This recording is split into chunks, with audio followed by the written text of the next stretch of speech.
And so the courier who had cheated death in the cemetery outside Good Springs cheated death once again, and the Mojave wasteland was forever changed. The new California Republic celebrated its second victory at Hoover Dam, establishing definitive control over the entire Mojave wasteland. Soon after, they negotiated terms to annex the Strip, Freeside, and many surrounding communities. The Mojave wasteland, at long last, had entirely fallen under the NCR's banner. The courier, fair and even-handed in his dealings throughout the wasteland, was honored by the NCR for his support of the military at Hoover Dam. He was presented with the Golden Branch, the highest civilian decoration given by the Republic. Tabitha and Rhonda went east, through Caesar's land. Occasionally, tales of their exploits found their way back west, though few believed them.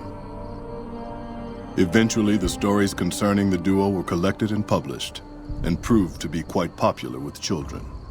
Convinced that his time as a gunslinger was past, Raoul made peace with the idea of growing old.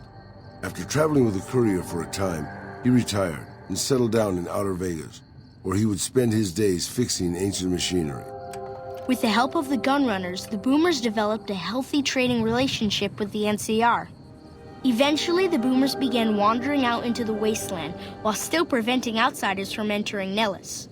The Brotherhood and the NCR in the Mojave wasteland declared an official truce, despite continued hostilities between the two in the west. As per their agreement, the NCR handed over all suits of salvaged power armor, and in return, the Brotherhood helped patrol I-15 and Highway 95. The peace with NCR served to ease Veronica's worries about the Brotherhood's immediate future. Still, a distance had arisen between her and her fellow members that would never be bridged. She began secluding herself in crumbling libraries of the old world, learning of promising technologies she knew the Brotherhood would never adopt.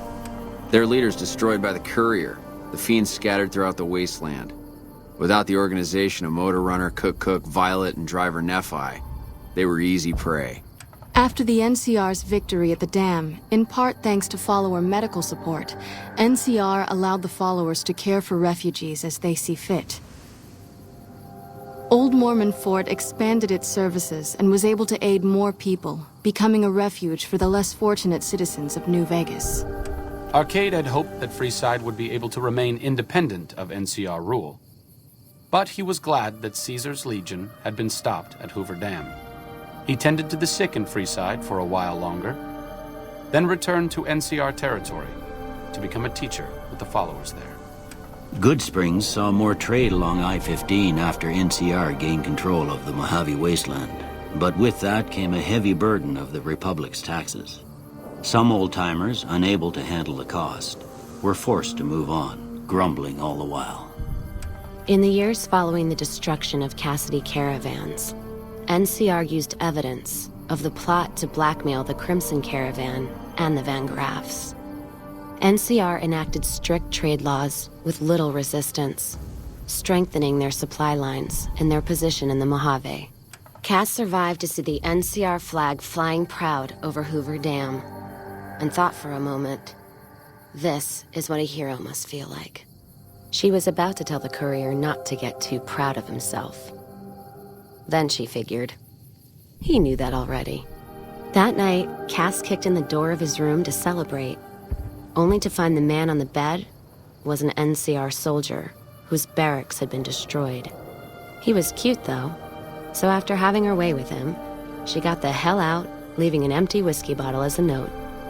As she walked along the dam in the night, she felt drunk, content, and happy to be alive. Which to her was the whole point of it all. After the Second Battle of Hoover Dam, the Great Khans returned for a time to Red Rock Canyon. The NCR's pressing need to expand proved greater than its promise of amnesty, and before long the government decided the Khans had to go. The surviving Great Khans were relocated to an isolated barren reservation, well north of NCR trade routes. Thanks to the Courier and Lily, a cure for the Nightkin's schizophrenia was found shortly after Dr. Henry's experiment concluded. Nightkin and other super mutants in the wasteland flocked to Jacobstown, and the town became known as a haven where a mutant could find peace. Encouraged by the Courier to take her medication regularly, Lily's mind eventually attained a semblance of clarity.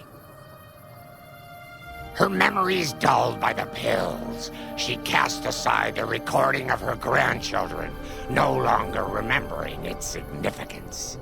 After the NCR victory at Hoover Dam, the temporary truce between them and the Kings blossomed into a full-scale relief effort for the people. While the NCR made repeated entreaties that Freeside join the Republic, the Kings steadfastly maintained their independence. After Ray's brain was transplanted into Rex's cybernetic body, it took Rex some time to adjust to the old scrapyard dog's memories. Eventually, Rex's mind settled peacefully, melding his own memories with that of long travels with old Lady Gibson. Shaped up by the Courier's advice, the Misfits distinguished themselves during the Legion's attack on Camp Golf. Mags was finally promoted to sergeant, and the rest of the Misfits received an official commendation. They continued to serve with distinction for many years. Though Novac was a low-priority target for the Legion, many of Novac's citizens died in its defense.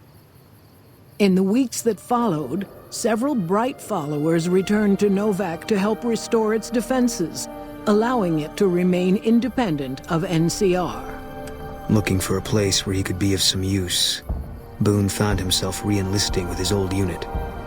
Though his regrets remained in his thoughts, they coalesced into a purpose, and Boone embraced it. He spent his leave time hunting down slavers in the desert, his first recon beret the last thing they never saw. After Hoover Dam, the leaderless powder gangers at the correctional facility vanished into the wastes, leaving the prison empty.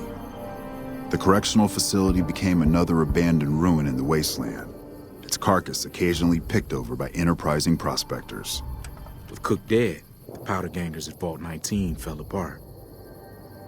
Those who weren't destroyed by the Courier fled into the hills or attempted to work their way back through the Mojave wasteland.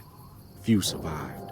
After Hoover Dam, NCR helps rebuild Primm as a major stopping point on the Long 15. Though Primm citizens chafe under NCR's taxes, they benefit greatly from the increased protection and merchant traffic.